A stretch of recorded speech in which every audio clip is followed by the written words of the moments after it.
not picking up their mail, the postman keeps shoving it in the mailbox, and once he can't fit anything else in there, he takes the mail, he puts a vacancy tag, and he goes back to the post office and says that house is vacant.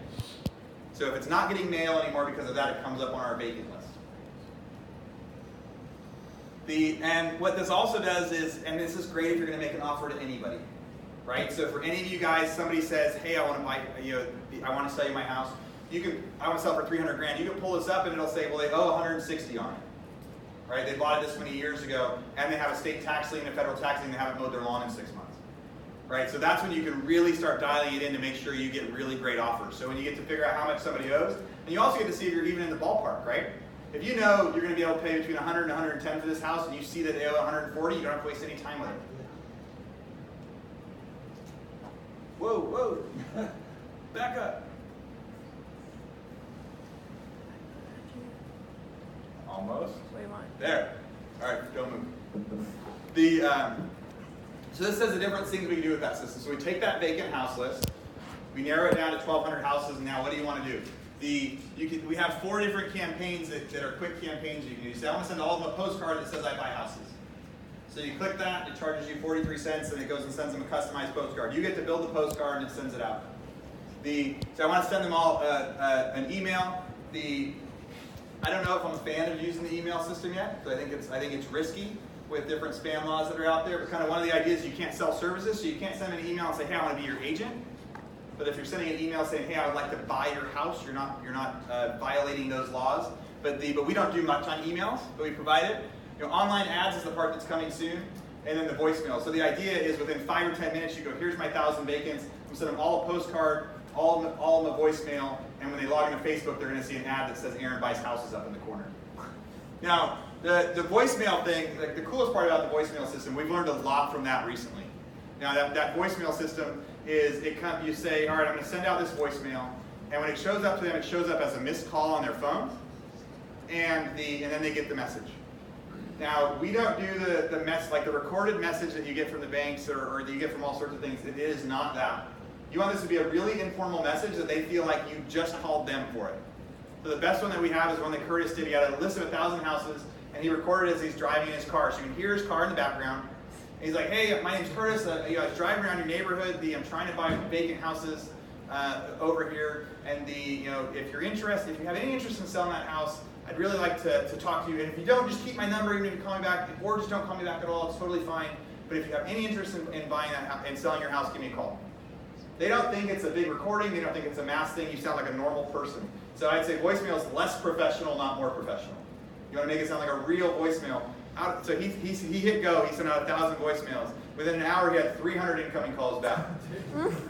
We were not ready for that, right? He had so many calls, he didn't close a single deal. Because as he's like calling and answering, there are more people calling, hang on and clicking over.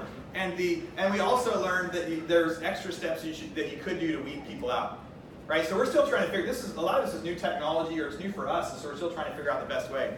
What we learned is half of those conversations are people that say, yes, if you give me $50,000 more than my house is worth, I'll sell it. Right? We don't want to talk to those people anymore. But we did want to talk to the people that were desperate for sale. So now what we've done is we don't answer the incoming calls either.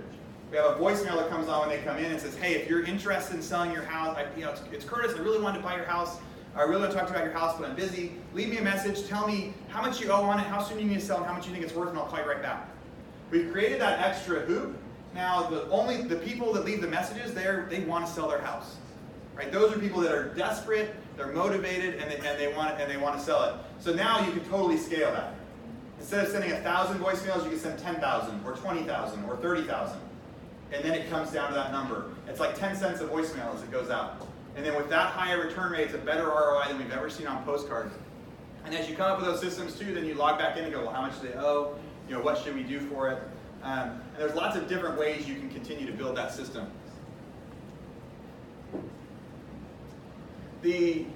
So talked about the voicemail experience.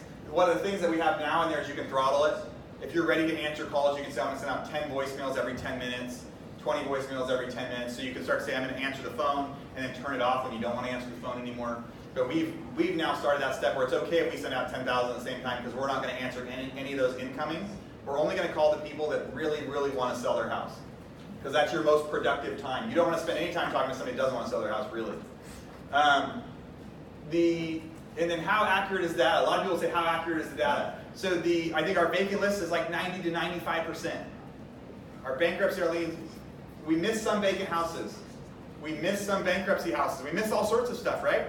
So that's why it's a numbers game. So this business plan is slightly different than Ben's. Ben is very focused. He finds a house. He says, I want to buy that house. He does everything he can do to buy that house. We're casting this giant net. We know we're not catching all the vacants. We know we're probably sending some voicemails to people that don't even own a house, right? There's just errors.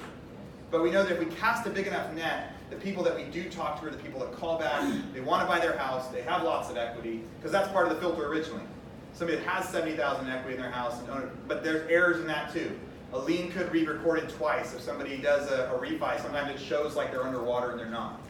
So it's not a perfect system, but when it comes to starting with a big lead base and crunching it down to at the end of the day, the people you're talking to are people who really want to sell their house, again, nationwide. And then the other systems out there. So a lot of the guys, they already mentioned some of the other software that's out there. So there's TLO, Slide Dial, and Slide Broadcast. Those are ones where you can take your own spreadsheet and send voicemails, send that. What we've tried to do is take these systems that everybody else has and bring them all into one. And it's also, so it's on Padhawk and prophawk, which is the bigger version, the bigger asset management versions. Over the next couple weeks, we're launching our CRM tool in that, where then you can say, all right, these are the people I need to follow up with. These are the people that call. Because again, that's why I was asking what CRMs do people use, because I haven't found a perfect one. So our solution is we're going to build one that we think is perfect for this industry. I'm pretty much done. The last couple things we're going to show you I was going to talk to you about was some of the new tech with Magnify. Right? So when they've talked about, right now there's spreadsheets that people are going back and forth on, but now if you go to Magnify Properties, you can find it on the Apple or Android store. Right? Somebody in the Magnify team is going to have to create a username and password for you, but you'll be able to use that to submit houses.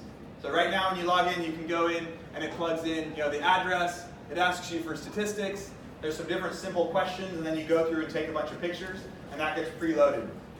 And with a certain amount of time, it'll come back and go pass or fail. And if it's a fail, it'll say why. So then you can track on your phone, hey, I've sent them 10 deals and they accepted 9 out of 10, and the other one they didn't. The bigger goal of that is even within the next couple months, the next iterations. So right now you have to put in a lot of info. Square footage, bed bath count. The goal is really that you can type in an address, and then we grab everything from Padhawk and send it in there to where it pre-fills the info, and you say, is this correct?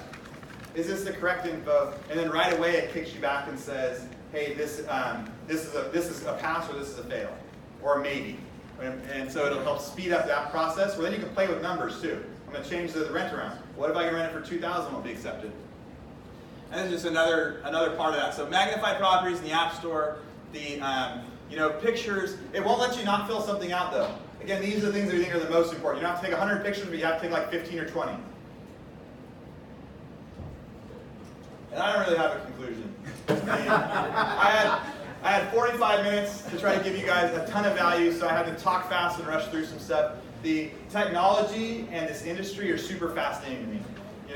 And real estate and building wealth through real estate has completely changed my life.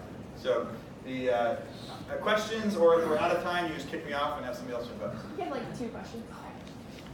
Yeah. Go ahead. So when you talked a lot about the technology that you have built for yourself, for somebody, you kind of heard my story, for somebody that's starting out and really trying to systematize and automate, would you go back and build it all yourself again, or would you try to find solutions that are already built? That's a great question. So building it all myself cost a lot of money and took time. The big vision now is I've done really, really well in real estate, and so now we're really trying to take some of the technology that we built and help other people get started. We want to make the foreclosure process not hard. We want to make it like a video game, right, where people can choose. So what I would do if I was you is I would try out our new app, the $20 a month one, and see if it does most of what you want. And if it doesn't, then try to build something off that platform. Is that prophawk? Yeah, that's prophawk. What's padhawk? And then padhawk is the one that's like the Zillow. It's $100. And padhawk is $100 a month, plus you pay 10 cents a voicemail, 48 cents a postcard. It does it all inside. You just click. Yes, that's within 10 minutes you can have 10,000 voicemails go out, 10,000 postcards go out, and you pay per. But the idea is to really streamline and make that process quicker. But so I would try the rest of the software that's out there before you create your own. Have a pretty good vision of the reason you need to create your own is because these don't do it for you. So we use all of Aaron's software. So Padhawk is management systems, and it didn't exist before. I mean, did not exist. This industry is 5 years old, 7 years old. So he saved so much time. We have the protocol to create software programs. He saved us probably tens of thousands of dollars. And so it's that scale up. Use these things. Padhawk is very, very powerful for this. Thanks.